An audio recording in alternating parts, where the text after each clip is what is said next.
Bonjour à tous et à toutes, j'espère que vous allez bien.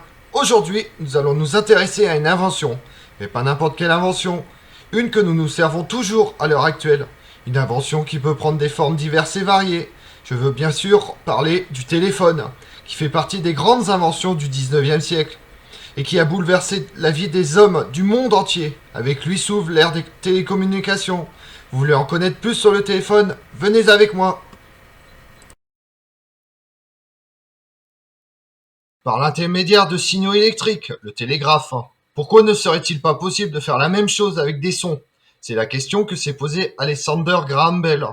En 1876, cet ingénieur américain d'origine écossaise dépose le brevet du téléphone et en fait la démonstration pour la toute première fois. L'idée était dans l'air du temps. En 1854, le français Charles Bourseul avait déjà formulé le concept de base du téléphone.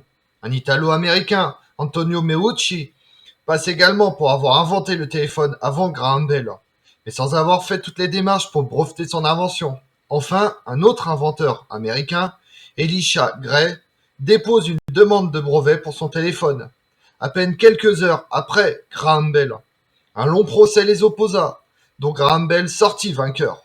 Si certains historiens reconnaissent à Antonio Meucci la paternité du téléphone, il n'empêche que c'est le nom de Graham Bell qui est resté gravé dans l'histoire.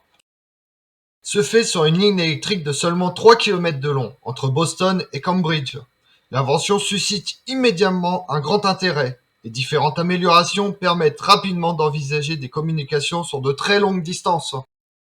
La première ligne téléphonique privée est mise en place dès 1877 et le premier central téléphonique voit le jour l'année suivante dans le Connecticut. Il compte alors 21 abonnés. La ligne des abonnés aboutissent tous au central où des opératrices mettent les personnes en communication. C'est la naissance d'un véritable réseau téléphonique.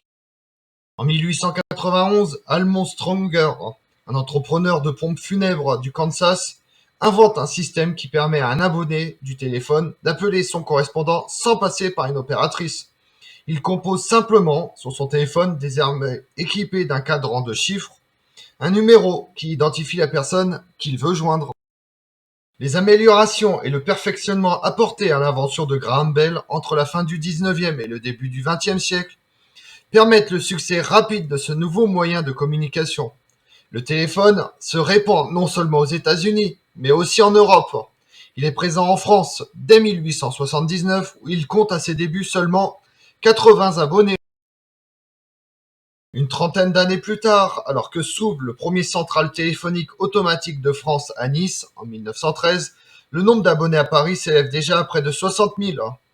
La première moitié du XXe siècle voit l'explosion du téléphone. Luxe réservé aux plus riches dans un premier temps, il gagne progressivement toutes les couches de la société. Le téléphone est un simple appareil capable de transformer les sons de la voix en signaux électriques qui voyagent à travers un fil ou sans fil pour les téléphones modernes.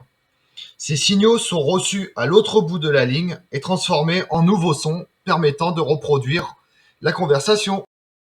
Il devient possible pour deux personnes vivant sur des continents différents de se joindre par téléphone.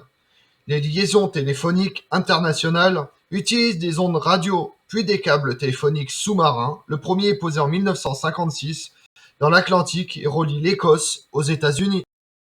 Transmission numérique des communications, utilisation des satellites de communication pour relayer les appels téléphoniques, câbles en fibre optique pouvant transmettre beaucoup plus de signaux que les câbles conventionnels. Depuis les années 1990, le téléphone est entré dans une nouvelle ère avec le développement à grande échelle du téléphone mobile, qui est en passe de faire disparaître le téléphone fixe tel qu'on l'a connu au XXe siècle. Comme on l'a vu, le téléphone a évolué au fil du temps, depuis l'invention par Graham Bell au XIXe siècle jusqu'à l'heure actuelle avec les téléphones portables qui font plus que téléphoner. Le téléphone a subi de nombreuses modifications au fil du temps et selon l'usage que les hommes le destinaient. Je vous remercie d'avoir suivi cette vidéo en ma compagnie. Si vous voulez connaître mes autres vidéos, retrouvez-moi sur ma chaîne YouTube Tout sur l'histoire avec Damien. Et pensez à liker, commenter et vous abonner. Je vous remercie.